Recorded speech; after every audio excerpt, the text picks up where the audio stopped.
1903. This is the story of perhaps the most wonderful voyage ever taken by a ship. Although it lasted over 2 months, at no time did the vessel float in fresh or salt water, and seldom did she move her own length in a day, for this remarkable cruise was made entirely on land. Lightship number 50, as she is called by the United States government, holds the record for strange cruises. The one I am about to describe was made from sheer necessity. Number 50 is not an amphibious craft intended to travel on sea or shore, where she was designed to warn mariners of the dangerous bar which stretches partly across the mouth of the great Columbia River in the state of Washington. This is one of the spots on the Pacific coast which is most dreaded by seamen, owing to the frequency of the storms and their awful violence.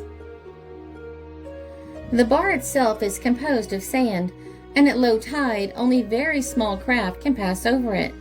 The ship channel is crooked and narrow, and the government found it impossible to construct a lighthouse on shore which would properly mark its course, so number 50 was built specially for this station. She is a stout, staunch craft with a hull of heavy steel, else she could never have made the curious journey referred to. She is one of the larger type of light vessels, and on her 2 masts are fastened lanterns whose rays can be seen far away at sea, even in thick weather. After building number 50, the next question was how to fasten her so that she would not be moved out of her proper berth and thus deceive the sailors depending on her lights to enter the river. What are termed mushroom anchors, for their resemblance in form to this familiar vegetable, were cast especially for the purpose. To each was fastened 240 feet of chain, so heavy that each link represented as much weight as a strong man could lift, for the iron bars of which they were composed were no less than 2 inches in thickness. It was supposed that with such fastenings the vessel could easily ride out the heaviest gale, aided by the powerful steam engines with which she was equipped, as well as a suit of sails. But one night the elements combined against number 50, a gale setting in which blew at a rate of 74 miles an hour, according to the instruments of the weather observers stationed on the coast. It piled up the waters of the Pacific in waves which reached far above the deck of the vessel and forced the crew to seek shelter in the cabins. It tossed the lightship about like a toy boat, and finally the strain was too much for even the great anchor chains to stand, and they snapped as if made of wire. The captain ordered a full head of steam to be put on, and an effort was made to work away from the coast, but in vain. Slowly but surely, number 50 was forced towards what is known as Mackenzie Head, a pile of rock which would soon have ground her to pieces, and where it would have been impossible for one of the crew to have come ashore alive. Seeing this danger, the commander gave orders to steer for a little sandy beach near the mouth of the river. Meanwhile, the people on shore had seen the vessel's predicament, and 2 powerful steamships bravely went to her assistance. Although ropes were passed from them to number 50, nothing would stand the strain in the awful sea, and the line soon parted, the relief ships being obliged to turn back to the harbor to save themselves. As the only chance to save the lives of those on board, the bow of the lightship was again turned toward the beach, and she was driven far up on it by the force of the waves and the full power of her engines.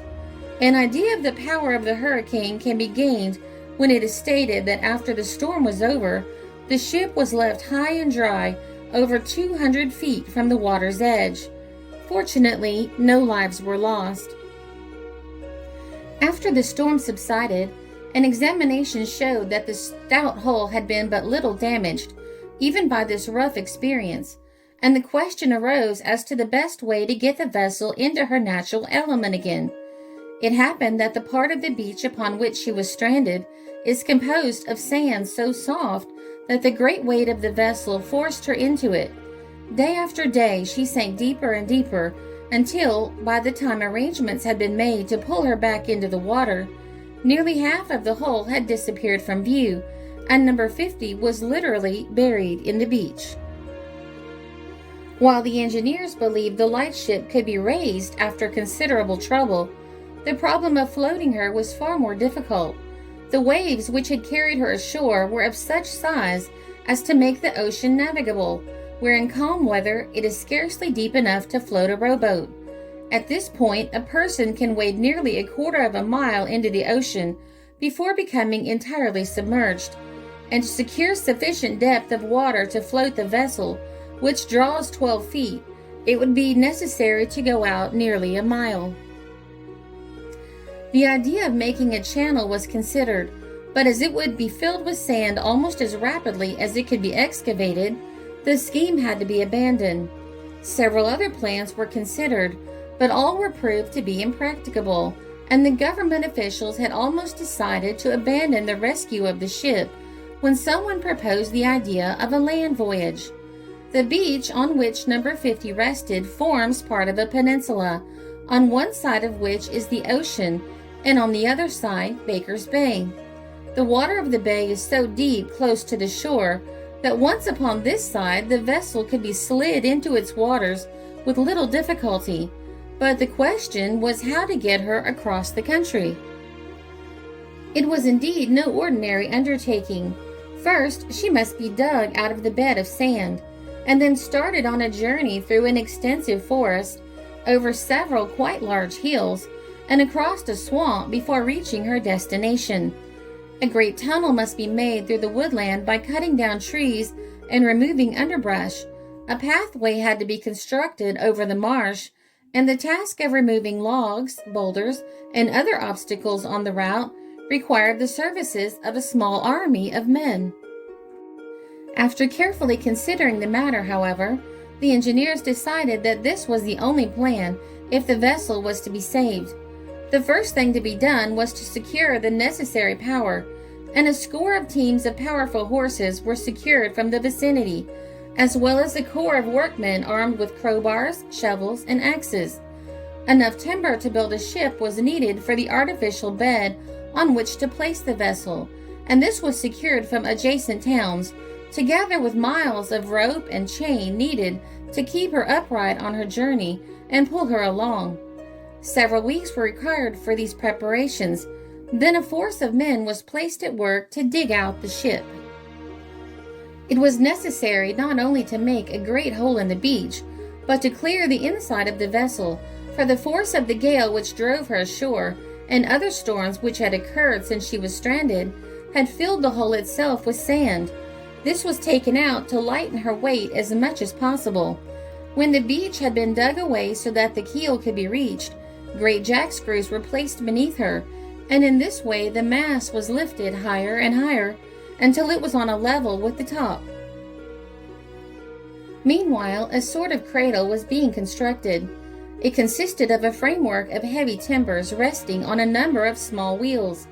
This was the car on which the ship was to make its journey overland. The formation of a suitable route for the cradle, however, was one of the most difficult tasks.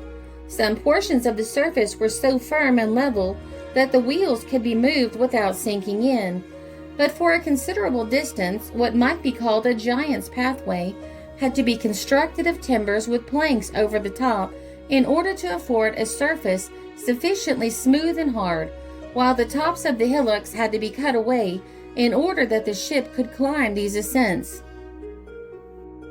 When number 50 had been raised, she was moved upon her special car in this way. Huge windlasses, each fastened to a post driven deep into the ground, were distributed round about the vessel. From each extended a cable which was connected to some part of the ship. Each windlass was revolved by 2 or 4 powerful horses. When the lines had been made fast, at the command of the superintendent, the drivers of the horses started them, and inch by inch the vessel was slewed round onto her new resting place. Now she was ready for her novel voyage. The windlasses were moved to the pathway in front of the ship, and the lines and also a big chain were attached. This chain was so heavy that to keep it from dragging on the ground, it was supported high in the air on a wooden framework and passed over pulleys in order to prevent friction.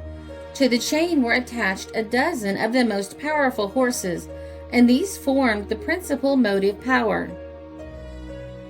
At first, the progress made was very slow, sometimes less than 50 feet being covered in a day, for the utmost care had to be observed to prevent the vessel from toppling over or being hauled off the cradle. There were places where the roadway sank into the ground under the great weight and had to be propped more securely before the craft could pass over it. The ascent of some of the hillocks formed one of the most difficult portions of the work, and the roadway through the woods was so narrow in places that the trees on either side almost touched the hull, so that it was necessary for those in charge to steer a very straight course. But nothing daunted by the obstacles, the navigators on this singular voyage kept to their task. A month passed, and they had the satisfaction of knowing that they had gone halfway across the peninsula. The progress was celebrated by dressing the vessel with the flags of all nations in honor of the event, and a banquet was held on board. Again, a start was made, and at last the welcome sight of Baker's Bay greeted them. Arriving at the beach which formed their destination, a launching way was constructed of planking which extended into the water far enough to float the ship. The top of the way was thoroughly greased, and with the aid of several powerful tugboats, Number 50 was pulled from her cradle and slid into her natural element amid the cheering of thousands of people who had gathered to witness the end of the voyage and the whistles of the steamers. The manner in which this curious cruise was made would be called by sailors warping. The windlasses were used to aid the horses in pulling on the lines, the arms of the windlasses acting as levers. As they returned, they wound up the cables and pulled the ship forward to this extent. As soon as the cable was reeled in, it would be disconnected from the windlass, which would be moved forward, and the operation repeated. The voyage, considering its length, is probably the costliest on record, for in all it cost the United States government about $35,000, almost as much as the outlay for feeding the thousands of people on a transatlantic liner and paying her other expenses during a trip from America to Europe and back.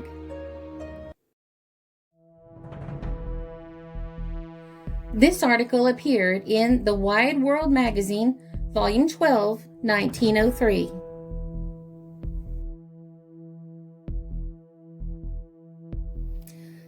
This is a Country Road production because history is fascinating.